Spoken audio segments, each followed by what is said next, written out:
Fan review: Metallica live at the Roseland Ballroom, New York, 1998. Reviewer: Brian Carter, age 24. November 24, 1998, at the Roseland Ballroom was pure, unrelenting power. Metallica was in the thick of their Reload era, embracing their more experimental, blues-influenced sound while still staying true to the thrash energy that had made them legends. This wasn't an arena gig, it was an intimate, no-frills performance, and it felt like a rare chance to see the biggest metal band in the world up close and personal. The second the house lights dimmed, the crowd went wild. Metallica didn't bother with an elaborate intro, they stormed the stage and ripped straight into Fuel. The roar of James Hetfield's voice, "Gimme fuel, gimme fire, gimme that which I desire," hit like a sledgehammer, and the place erupted into chaos. The energy in that room was electric, with the floor turning into a swirling mosh pit within seconds. Hetfield was in top form, his growling vocals and riffing as precise as ever. His stage presence was magnetic, every gesture, every bark into the mic commanded the crowd. Lars Ulrich's drumming was thunderous, driving tracks like The Memory Remains with machine-like precision. And when Kirk Hammett tore into one of his signature solos, it was pure guitar heaven. His wad-drenched shredding on the Unforgiven 2 was haunting and hypnotic. The setlist was a mix of Reload tracks, fan favorites, and a few deep cuts for the diehards.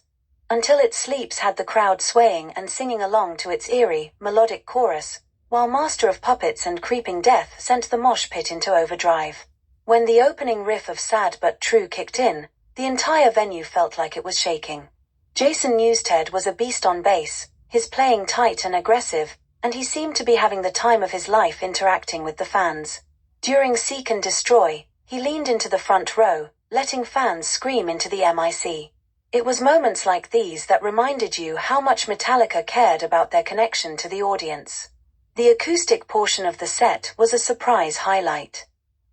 They stripped things back for a raw, emotional rendition of Low Man's lyric, complete with violin accompaniment, which brought an unexpected intimacy to the night.